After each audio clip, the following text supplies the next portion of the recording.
This was my very first single to country radio, and it changed my life.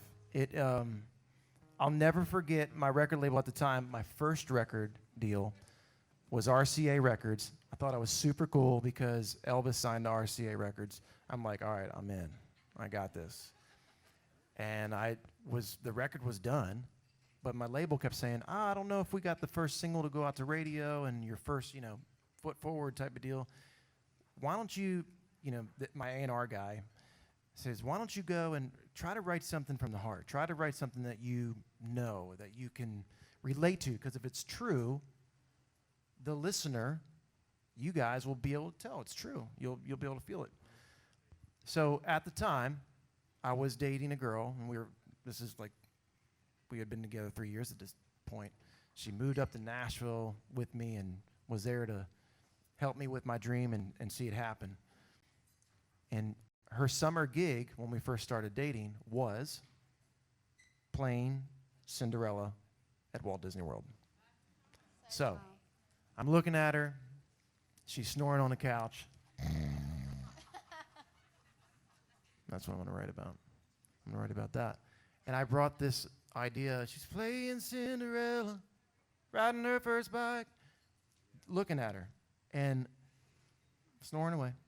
And I brought the idea to my two co-writers the next day, and I wanted to bring them a good idea. I wanted to come prepared. And it was George Taryn and Rivers Rutherford. They wrote a huge Brad Paisley song, When I Get Where I'm Going. Do you guys know that song? And I was like, well, this feels like a story song. They crushed the story song with Brad. Hopefully they'll do the same with this. And when now that I'm about to be a father, it makes a lot more sense to me, because at the time, I was just looking at it as like, oh yeah, I'm dating a girl that played Cinderella. I didn't know until the next day that George and Rivers had daughters. And they go, we love this because our little girls, both of them, our little girls will come down and eat cereal in their favorite Cinderella, their favorite Disney princess costume, whatever it is. So they had this whole different take on stealing Cinderella. And it opened my eyes to how maybe a listener can hear something differently than the performer or the writer. So this, now moving forward, having 3 bonus daughters is what I like to call them. I know that I will probably bawl like a baby when they get married. And thank God I'm having a son.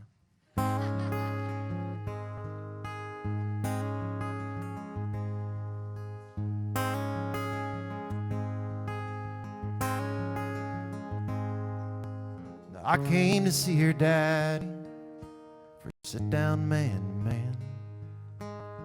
It wasn't any secret I'd be asking for her hand.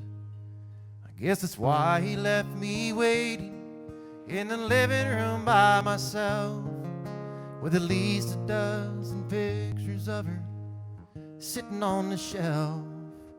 She was playing Cinderella, riding her first bike, bouncing on the bed, looking for a pillow fight, and running through the sprinklers with a big popsicle grin, dancing with her dad, and looking up at him.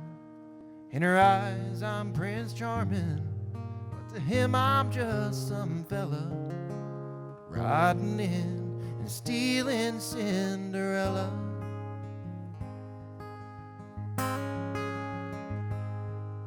Now I leaned in towards those pictures to get a better look at one, when I heard a voice behind me say, now, ain't she something, son? I said, yeah, she's quite a woman.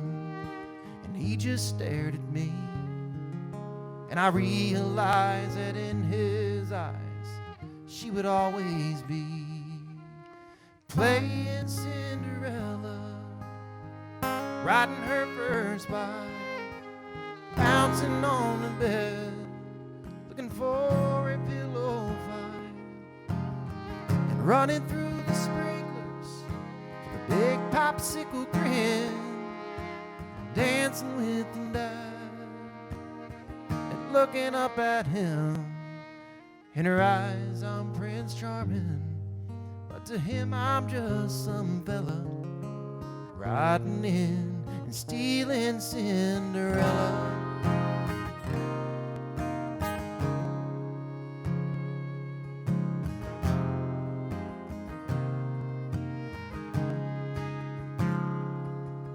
Oh, he slapped me on the shoulder, and then he called her in the room.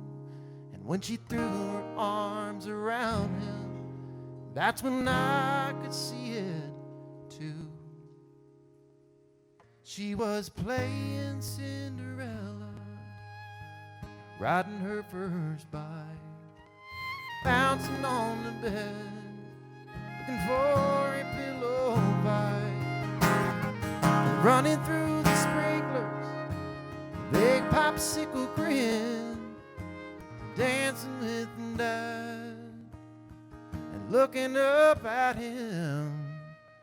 If he gives me a hard time, I can't blame the fella.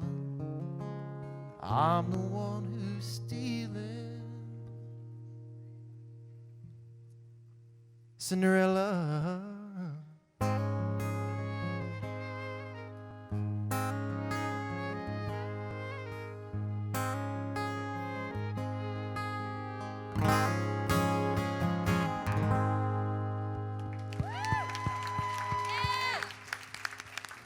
Phenomenal. So damn good. The one that started.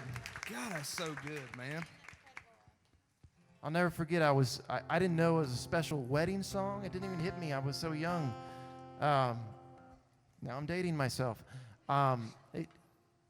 Is any Tennessee Vols fans here? Like, okay. I grew up in Delaware, so I knew nothing about volunteer football. We had the University of Delaware Blue Hens, the only female mascot in college football, okay? So when they said, hey, Coach Fulmer from the Vols wants you to sing at his daughter's wedding. At this point in time, Stealing Cinderella was like 56 on the Billboard chart. I'm like, cool, man, whatever works, gets it out there, I'm in. I went there, I'm like, wow, this guy's super rich, super famous, and everybody knows who he is, it's college football. And I'll never forget this big, burly man dancing with his daughter, crying. Like every time he turned around, I saw him, his tears are rolling, and that's when I knew. And that's the power of music. And I think, moving forward, I know I joke around a lot, but moving forward, music, honestly, and to your story, Teddy, I believe that music does truly heal people and situations. So whatever you're feeling, listen to your music. It will take you to a place that feels good, right? That's all I got. That's all I got. I'm going to be a dad.